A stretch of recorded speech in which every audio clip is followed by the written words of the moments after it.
lupa donasi untuk keberlangsungan FAT TV ini. Insya Allah semua yang Anda donasikan Allah akan mengganti dengan lipat ganda, karena di sini Anda beramal jariah. Ayo bergabung dalam dakwah FAT TV. Semoga Allah berkahi. Tentang keberagaman kita sudah tahu. Perhatikan buah-buahan ini beragam, berdampingan, tidak saling menyakiti. Inilah hakikat kebinekaan. Jadi kita orang-orang beriman itu sudah tahu tentang hakikat kebinekaan, keberagaman. Ini sunnatullah. Memang kita tidak bisa menghindari kenyataan ini. Ini fakta bahwa kita harus beragam, kita harus saling menghormati, kita harus saling toleran. Perhatikan, buah jeruk tetap berbuah jeruk, dia tidak pernah berbuah manggis. Buah salak tetap berbuah salak, sekalipun berdampingan, dia tidak pernah berbuah mangga, nggak pernah. Begitulah hakikat toleransi. Toleransi itu artinya masing-masing saling mempertahankan jati dirinya dengan tanpa mengganggu jati diri orang lain. Itulah toleransi. Nah, semua ustadz itu sudah mengerti tentang masalah ini, dan memang kita harus bagaimanapun tetap saling menghormati, saling menghargai sebagai sebuah bangsa yang beragam. Itulah makna kebinekaan. Nah, hal-hal semacam ini insya Allah kita semua ustadz sudah tidak perlu sertifikasi. Memang jalan tengah yang telah diberikan oleh MUI, sertifikasi para ustadz itu sudah bagus sebetulnya. Sudah nggak perlu lagi sertifikasi di negara, karena kalau sertifikasi di negara nanti bisa jadi ya akan semakin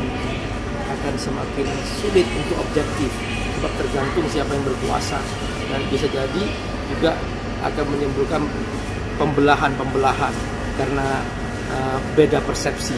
Nah, oleh karena itu MUI sudah bagus mengeluarkan sertifikasi sebagai jalan tengah. Itu pun ini perlu diperhatikan ya.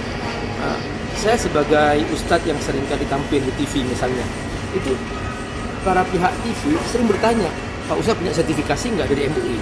Nah, bayangkan coba, kalau seumpama yang melakukan sertifikasi itu negara, misalnya Kementerian Agama, ini kalau semua televisi mainstream semuanya menanyakan mana sertifikat dari Kementerian Agama misalnya, maka ini semakin mempersempit sebetulnya. Sebab seringkali saya juga diminta, Ustadz tolong cari ustadz yang sudah punya sertifikasi MUI. Itu selalu begitu. Akhirnya banyak para ustadz nggak bisa berceramah di TV lagi. Kenapa? Dia belum punya sertifikat dari MUI.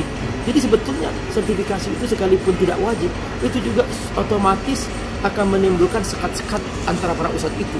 Jadi sebaiknya memang sertifikasi ini tidak terlalu penting lah. Lebih bagus ya, kalau menurut saya nih sudah perhatikan aja, jika ceramahnya agak menyimpang ya kita tegur gitu aja, karena itu sikapnya personal, bukan kemudian dijeneralisir gitu. Sudah cukup menurut saya MUI sebagai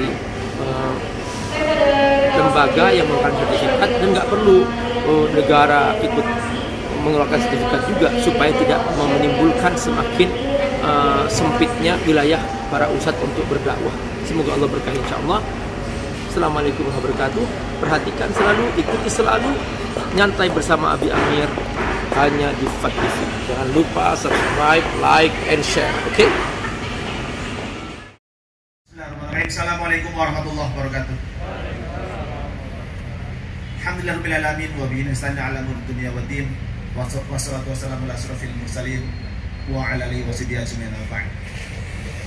Yang kami hormati Bapak Yudin, Ketua Pimpinan Aksi Agam, Ustaz Amir Faisal Fat, Ketua Syariah, Bapak Ibu sekalian, tamu undangan yang Allah muliakan pada hari ini. Alhamdulillah selamat datang. Terima kasih atas kunjungannya rekan-rekan media yang Allah muliakan pada hari ini. Kita bersyukur Allah berikan pada kita kesehatan, Allah berikan pada kita kekuatan untuk terus bergerak dalam amal soleh terbaik kita, untuk membersamai umat yang saat ini terus masih mendapatkan banyak cobaan untuk mampu bertahan, mampu terus bertumbuh dalam kondisi yang semakin hari semakin susah kita rasakan. Tapi insya Allah kita punya alasan sangat diperangsai oleh ACT. Ya. Bagus sekali Allah muliakan. Insyaallah, ayo teman-teman semuanya. Saat ini kita sudah masuk di pekan pertama bulan Agustus. Semuanya bergerak. Pekan depan kita akan bersama-sama. Kita nggak tahu apa yang akan terjadi ke depan. Kemarau panjang, pandemi yang belum jelas sampai sekarang. Bangsa ini pernah merayakan sebuah kemerdekaan. Negeri ini dan insya Allah saat ini kita sadar betul pangan rakyatnya. Saat itu apa yang terjadi? Sekali Allah muliakan. Saat perjuangan dilakukan oleh para pahlawan, tidak ada lagi kelaparan. Segenap elemen bangsa ini keluar dari rumahnya, yang dimiliki di rumahnya, membawa beras, membawa mie air minum, membawa semua yang mereka miliki. Sayur mayur keluar dari semua dari rumahnya, diserahkan kepada para pejuang. Dititipkanlah pesan di sana, dititipkanlah harapan-harapan di sana. Doa-doa terbaik bangsa ini, semua mengangkat tangan ke langit untuk meminta pada Allah supaya bangsa ini menjadi bangsa merdeka. Dan luar biasa, orang mengatakan dan dengan bambu runcing itu kemudian bangsa ini merdeka. Titipan doa-doa itu yang dititipkan. Tidak hanya sekedar barang yang dititipkan, tidak sekedar beras yang dititipkan, tapi amanah-amanah doa, harapan-harapan umat Islam, semua umat Indonesia itu jadi nyata. Dan saat ini kita sedang dalam momentum untuk bergabung dalam Agustus gerakan nasional. Kita menang sejarah kembali. Hebatnya bangsa ini telah membuktikan kebersamaan. Lugas Pak itu sudah menjelaskan pada kita 4 potensi bencana.